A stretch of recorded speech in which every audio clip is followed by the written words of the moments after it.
Alright guys, it's Cassie from the Stylist Challenge. I have my friend Sam Hello. here with me. So a great question that's been asked a lot on forums and stuff is, how do I take care of my shears? So Sam has a ton of stuff that he brought with him, and he's going to show us some tips and tricks. Thanks, Cassie. Yeah. Alright, so the most common call that I receive from people that either have bought new shears or just had them sharpened is they're bending hair, they're not sharp.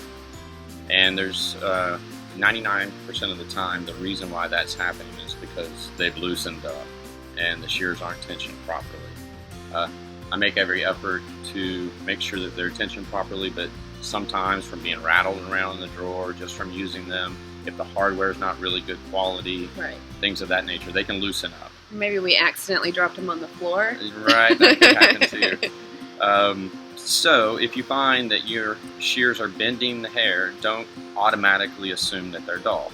They could just be too loose. And the way to check that is very simple.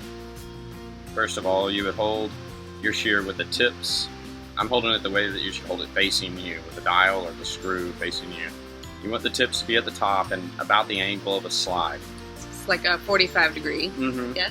And so if you open up the thumb up to the top and let it go, and it falls shut like this, then your shears are way too loose. What happens is it creates a gap between the blades, so as the blades go up and down, they don't touch, and they flip the hair, or bend the hair. Right, so you go in to cut a piece of hair and it doesn't do anything.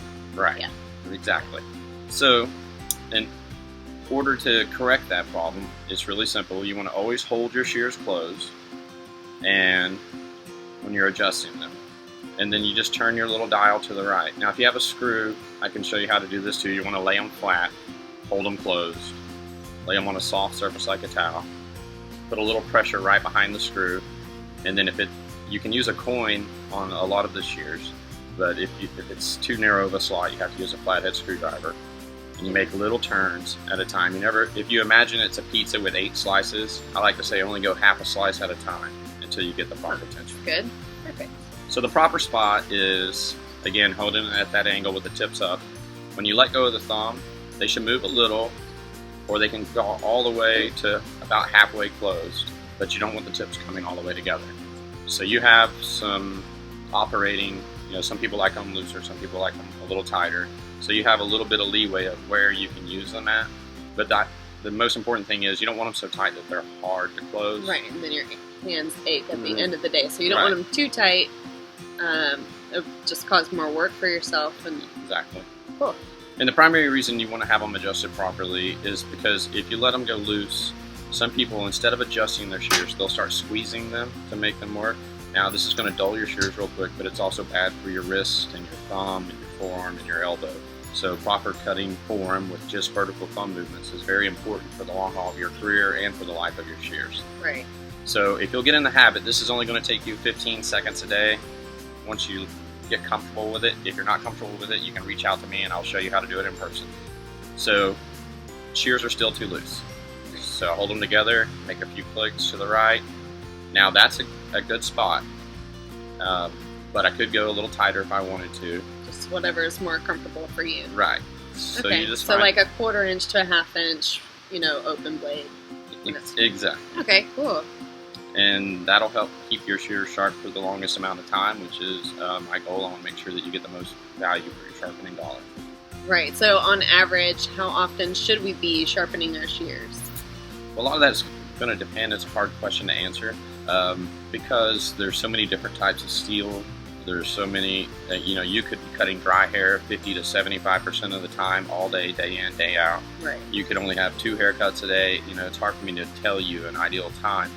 Average, I see about every 3 to 4 months. That's pretty typical. But the number one indicator that you need to get your shears sharpened, aside from dropping them, is if the hair starts to slide or push down the blade. They are dull. They have a little friend. That means they're dull, and they're only going to get worse. Yeah. And it's kind of like split ends. If you take care of it sooner rather than wait until later, I don't have to be as aggressive and take away as much steel. So as soon as they start pushing, it's really ideal to go ahead and have them sharpened, pretty soon after that. All right, awesome. So another thing that you have is just how to maintain and take care. So yeah, adjusting the tension, but also just maintenance as far as cleaning them. Right, exactly. Oiling them and stuff like that. People ask me if they should oil their shears and how often. And really, if you want to have the best cutting experience day in and day out, you should be oiling them at the end of every day.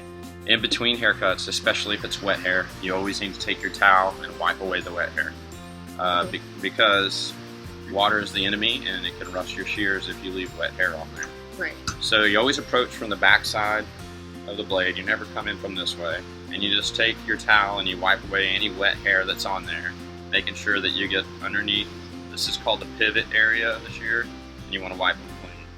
But besides that, you want to take some oil, and we have this on shearcraft.com if you don't have any, or you can call me and I'll come by and bring you some. You put a drop right here and let them close, and then do the same thing on the other side.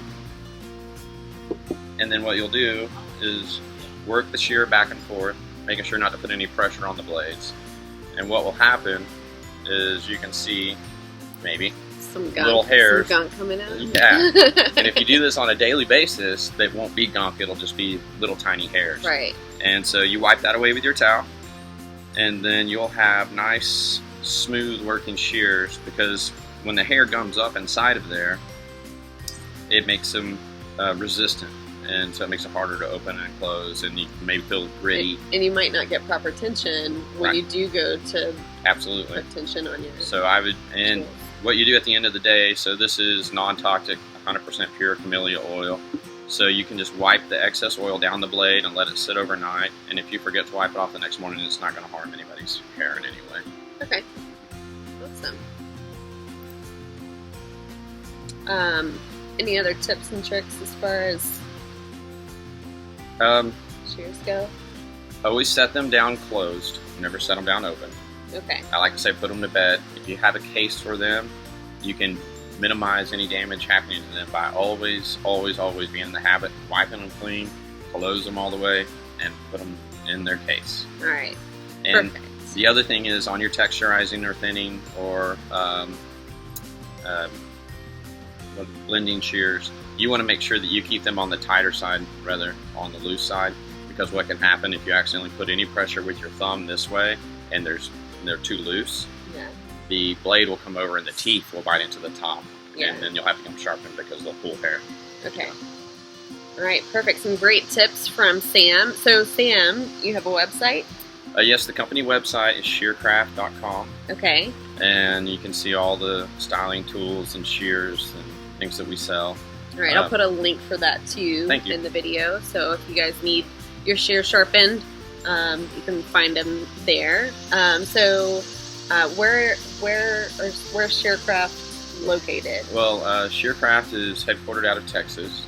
Terry Starnes is the president of the company, and then there's a group of sharpeners, and we work out of Florida, Georgia, Texas, Oklahoma, and Nevada. Okay. So say I live in Idaho, but I want you guys to sharpen my shears. I can mail that in. Yes, if you go to shearcraft.com and you can look on sharpening, there is a mail-in sharpening service. Perfect.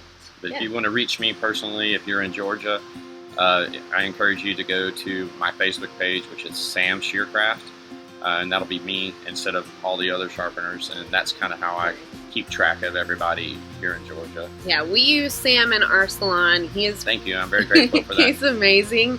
When he comes in, he brings all his tools, sets everything up, and it's just so easy for us to get that service that we need behind the chair, because our tools are really important to us, because that's what makes our money. And Absolutely. to have somebody that we trust to work with our tools, because they're not cheap, right? It's huge. So we trust these guys at our salon and all the top salons in Atlanta too. Yeah. So Appreciate that. so check out shearcraft.com and then find Sam on Facebook. That's it, guys. Thank you so Thank much you. for watching. Thanks, Sam, Thank you. for making this Yeah, I video. appreciate it. And you know what we say at the end of every video? We say make your day. All right. So on 3, we're going to say it together. 1, 2, 3. Make your day.